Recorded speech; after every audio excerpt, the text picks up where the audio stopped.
So this is my first talk of this new year, 2026. And the theme for January is a new vision for this year.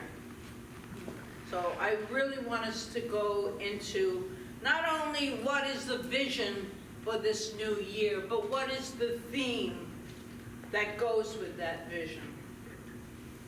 So this month we're exploring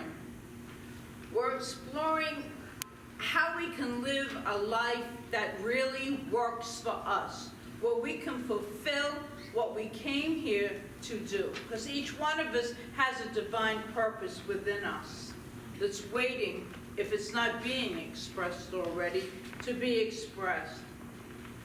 So today we're going to explore setting strong and clear intentions.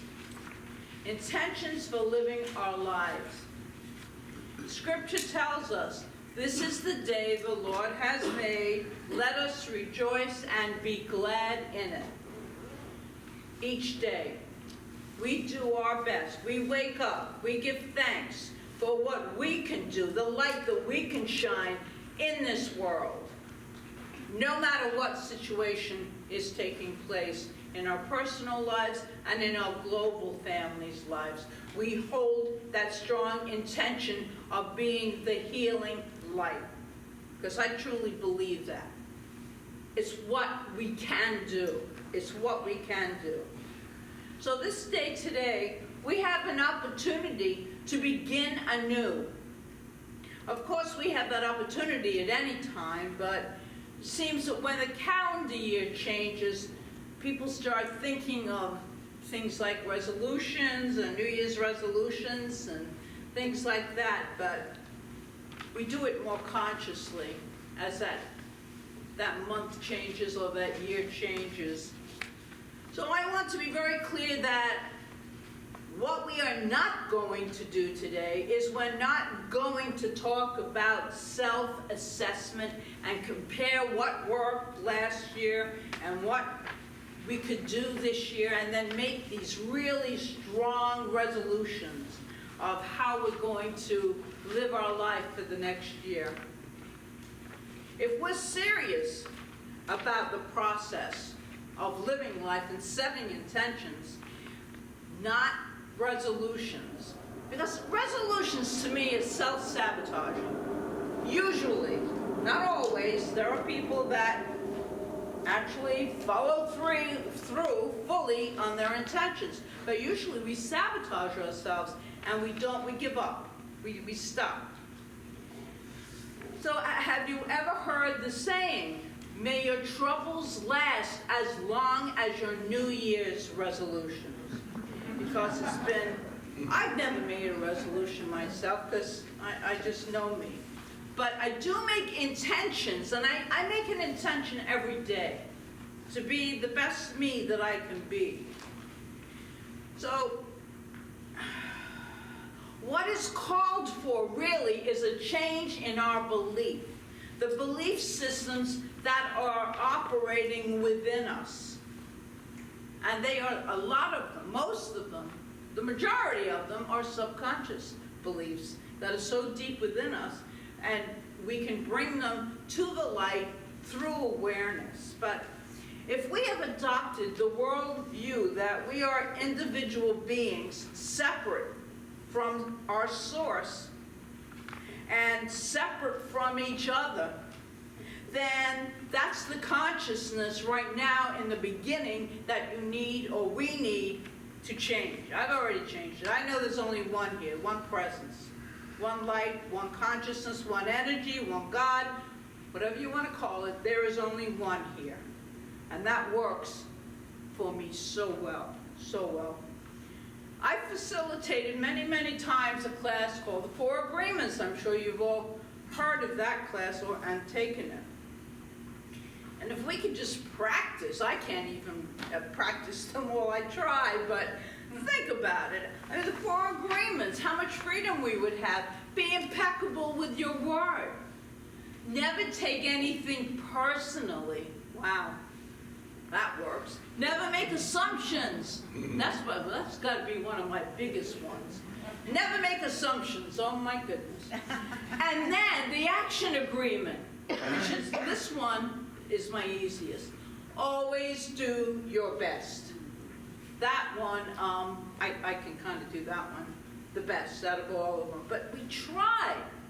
And the more we try, the lighter and the better our lives can become, even in the midst of so much turmoil that can be taking place. A lot of time. Also, this is where our teaching, our New Thought teaching, Science of Mind, comes in. At the heart of our teaching is the message of oneness. We don't do duality. That's the difference if you're here for the first time. There's one God, one mind, one energy, one consciousness, one. And I love that our new science is proving this all the time. Far from being separate from God or this energy, we are actually expressions of it. It is the core of who we are. It is who we are. Within these physical frames that we need to function in this human experience. But our ignorance of this change from duality to oneness doesn't change the fact that that oneness exists.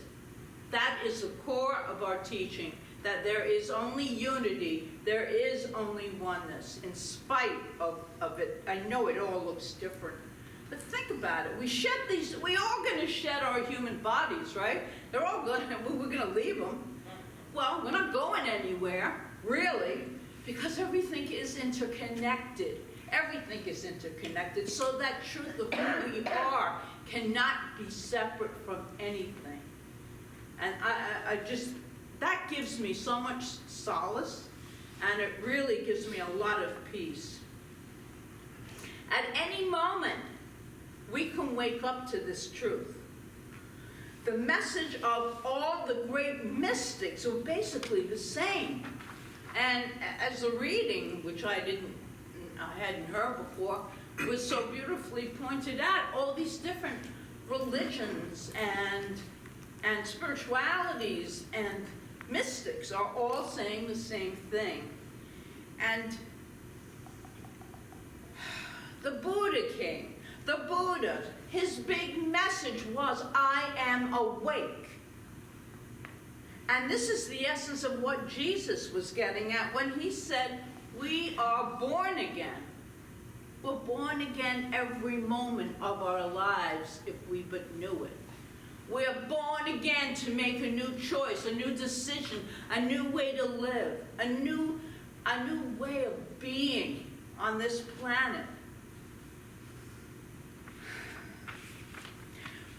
They were talking about the same process. And the good news is that we can change our beliefs. We can change our beliefs about who we really are and what we are really doing. And that will change our lives. That's what a strong intention will do. Really deepen into what is an intention, and then what is the theme around that intention. And the most important movement we can make, there is only one, and that is called to be aware. To awaken and to be aware of our divinity, of the power we hold within our own selves. We make decisions, strong decisions, that influence and create how we live life. That's how powerful we are. Nobody makes us in any way, shape, or form be a certain way. It's what we choose. Making conscious decisions, conscious thinking. That's what all the mystics have told us. We are so powerful when we wake up to that truth. So this morning, our work is to look at what our vision for this year shall be. How do you intend for the divine, for the infinite to use you today and every day. Through you, as you, and in you in 2026. How is that functioning in your life, in your thinking, in your decisions? It's the beginning of the year, so let's make strong intentions.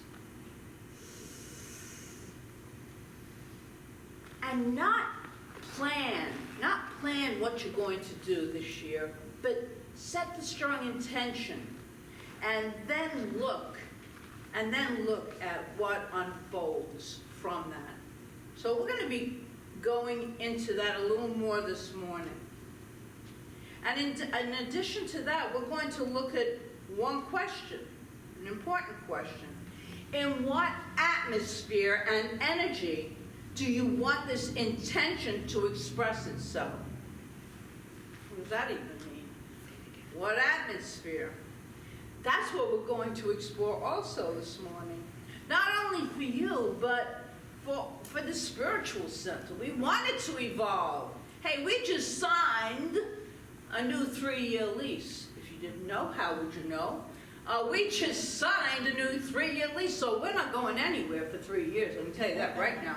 We're going to be in here every Sunday for the next 3 years. Because we want to, we want it. We really do.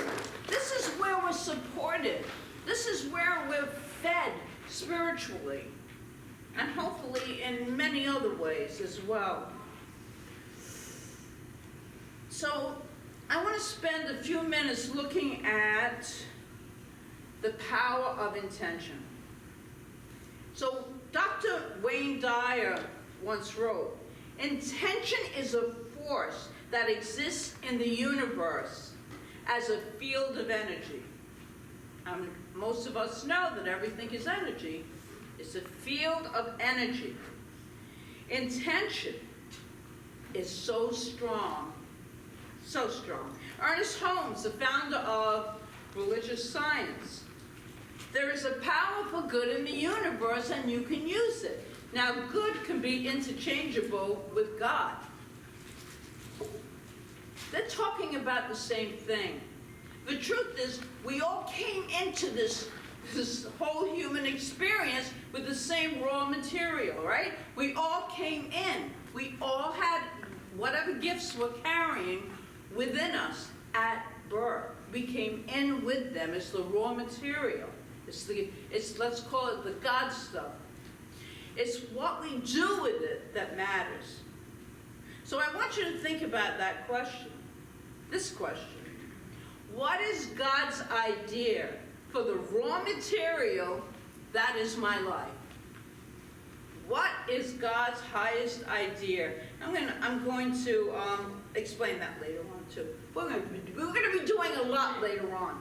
Oh my goodness.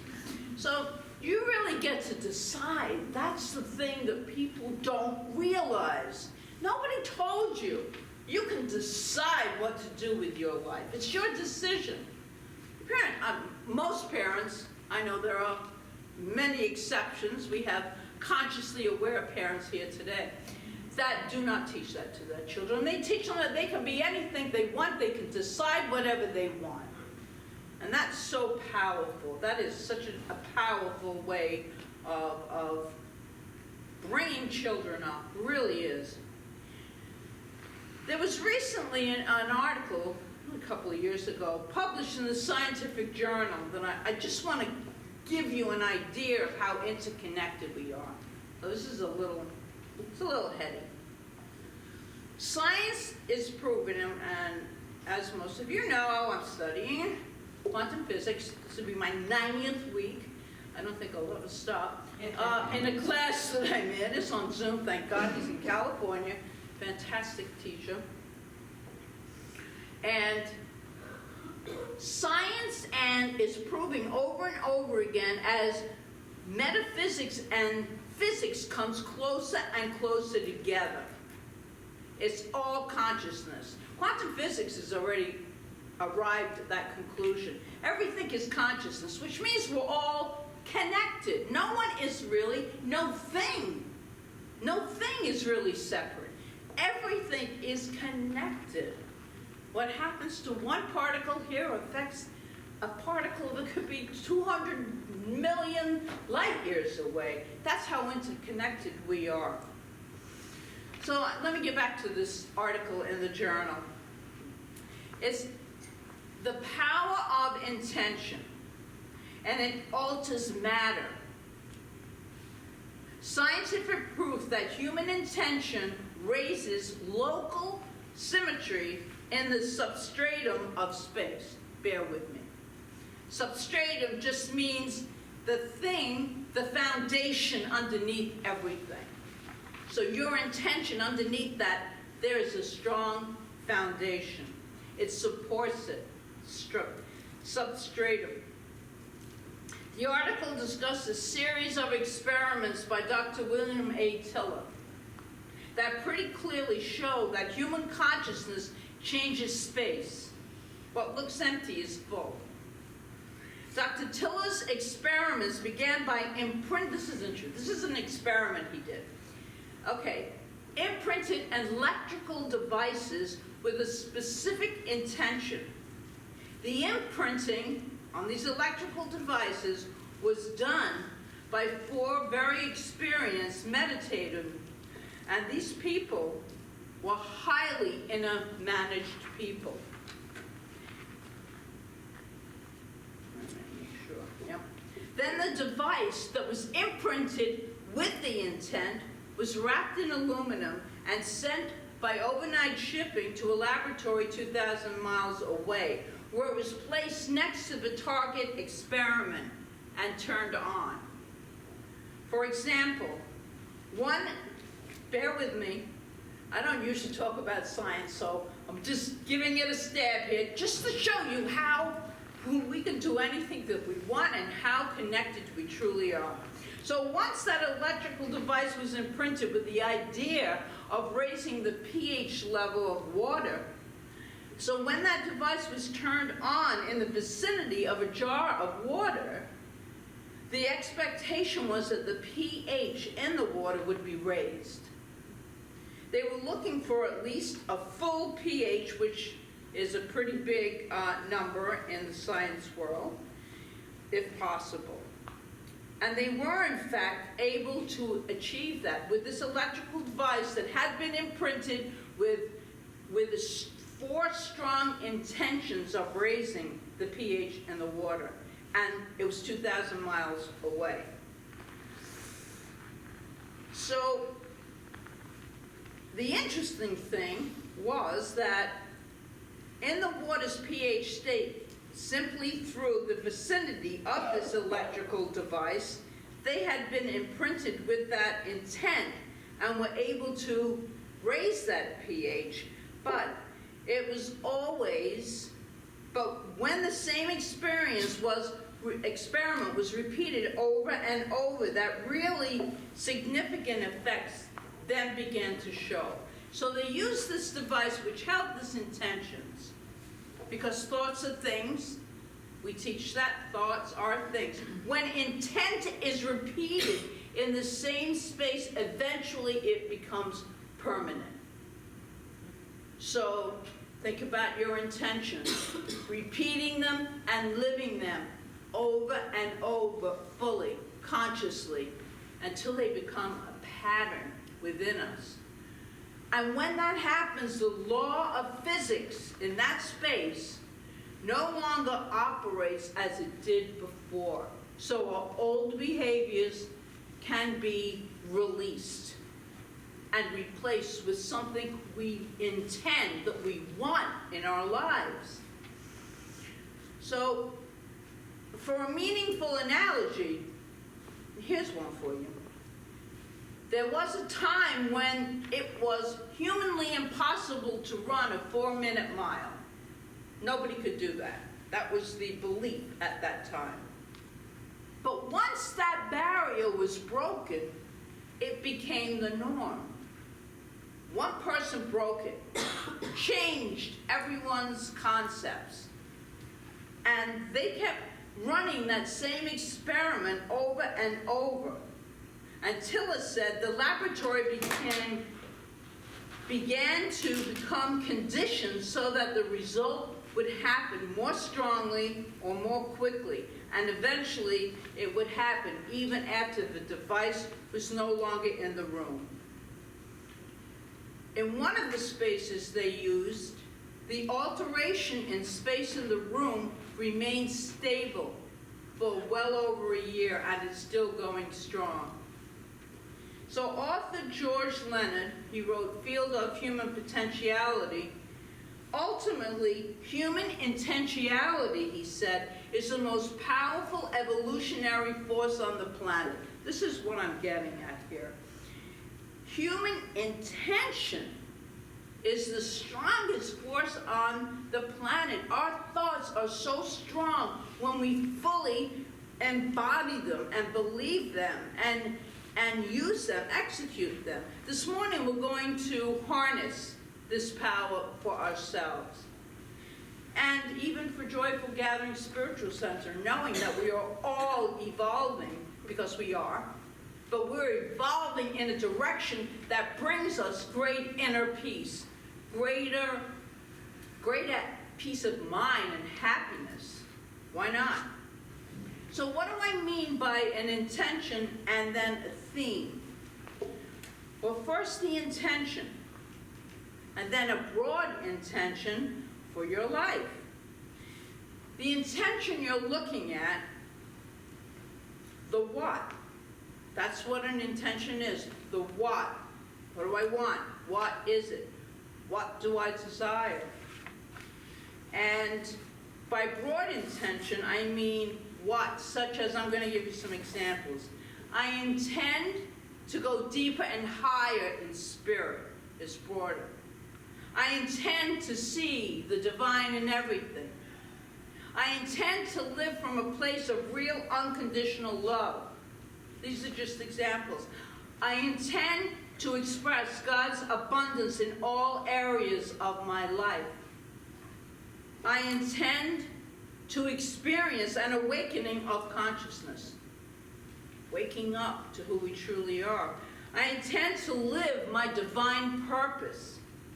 I intend to unconditionally share my gifts with the world. And it goes on and on, whatever your intention is, a strong intention. So why meditation is so important, because it puts us in that state. That's when you do the visioning. And that's at the end of this. We're not doing a visioning today because we don't have time, but I do have one in your program that we'll talk about it in a minute. And what do I mean by a theme? Okay, we got the intention. What does it mean to have a theme? Well, theme is the how. And let's be a little clear here, because we always talk about, we don't do the hows, we leave that to God. God does the hows. We do the whats. But this kind of how isn't in the details of how it's going to unfold. It's more in the atmosphere of the energy that we make our intention in and that we live our intention by.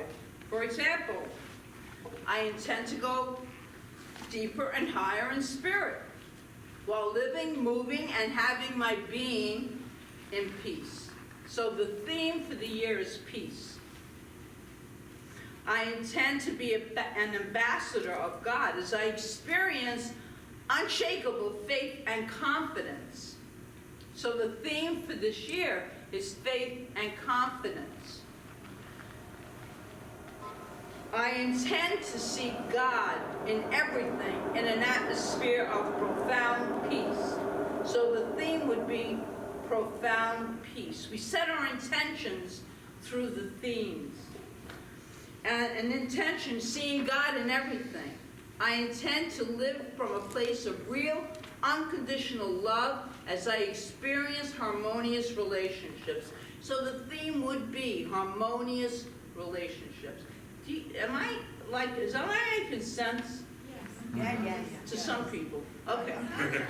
I know, this is a tricky one. I wanted to start the year and really get my brain kind of awake, and maybe awaken something within all of us. The power of thought, the power of our strong intention, and the theme with which we live our lives with that intention. Because that's what makes it powerful. And to repeat it over and over again, like that experiment, that's why I brought that up, because it then becomes normal.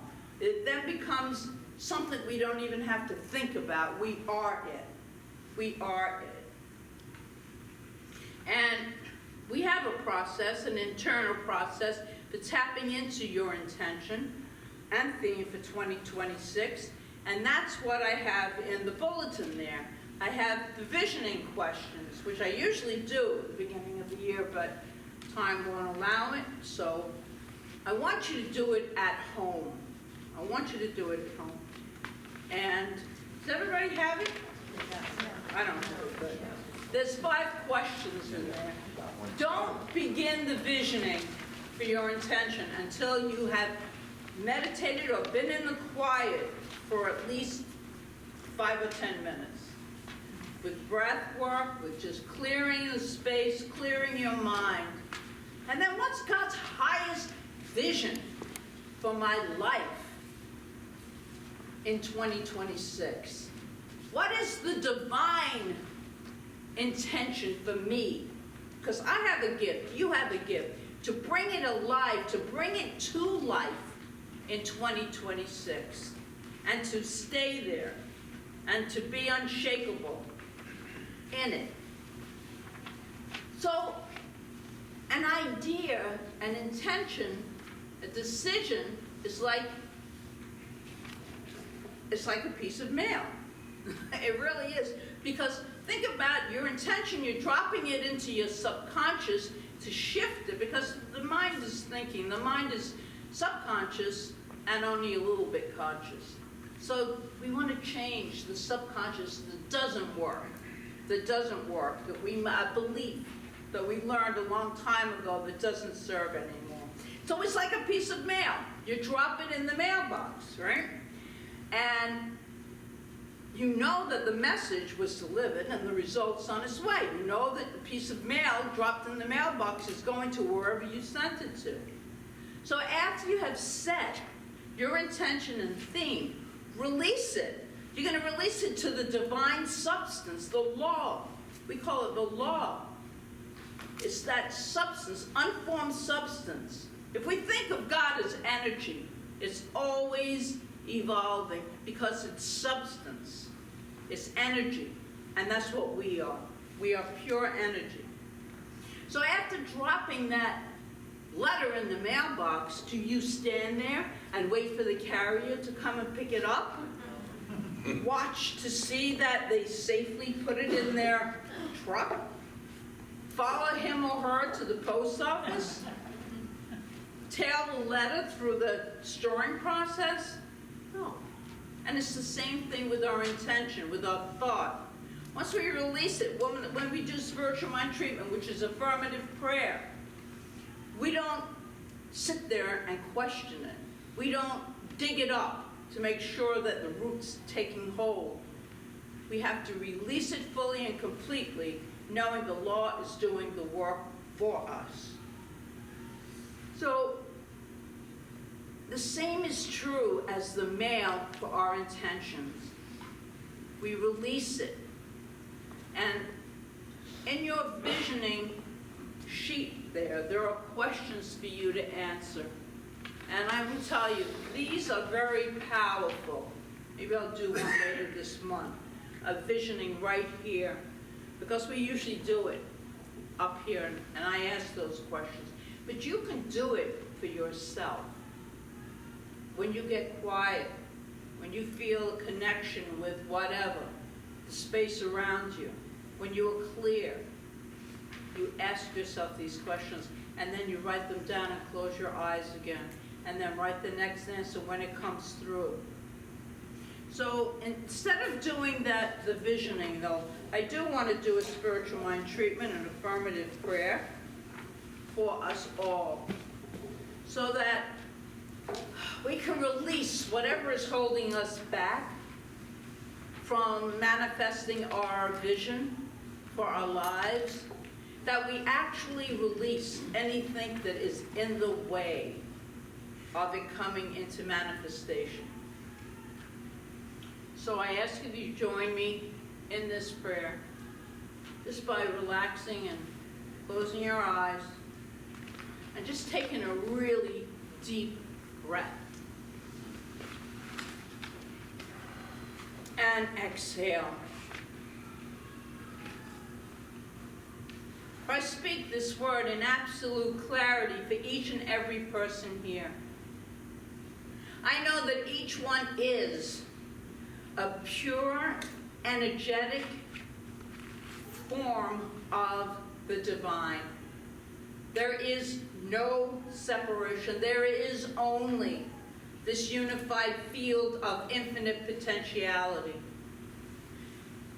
And I speak this word knowing that this truth that has been around for ages of pure potentiality, of evolution, of clear thinking, of divine gifts is awakened in each and every one here. For there is one energy, one force, one consciousness, one light, one love, one perfection. And that perfection creates out of itself. And as it creates, it is evolving. It evolves endlessly. There is no stopping it. And it is the infinite love and the infinite peace and the well-being of all that is included in this. For I know that myself and each one here is a conduit, an expression of force for good. And we carry our good within us. And we don't let anything throw us off. And if it does, we recuperate immediately. We come back to center and know that we are the light. We are the light showers, the light bearers. We are the light. Many have forgotten and live in darkness. That's not where we are. We are awakened beings. Therefore, the light of God itself is the truth of who we are. And we express that in many different ways. We act kindly. We show great compassion. We do the best we can do with our life, our gifts, and our well-being while we are in this human experience.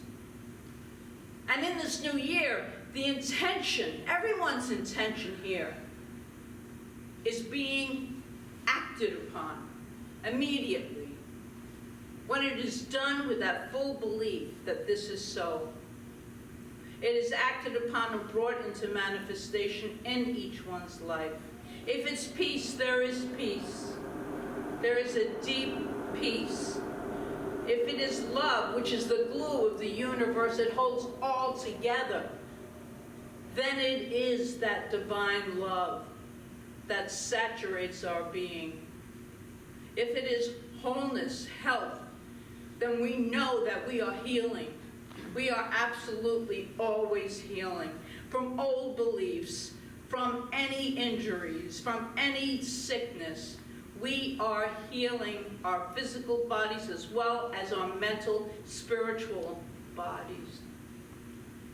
And I give thanks for knowing this. I give thanks that each one's intention is held strongly in their consciousness. I give thanks, such deep gratitude, for this spiritual truth of oneness, of unity, of love, of just pure light. I give thanks to this. And knowing that this word cannot return void, it just cannot. The law is always working. The substance is always working. I release this word into that substance, into that law, knowing It is done. It is so completed. And I give thanks for that completion. I give thanks for the clear intention that each one holds. And I give thanks for the manifestation and the release that each one holds in their minds and in their very beings. And I let it be, knowing it is done, and so it is. So it is.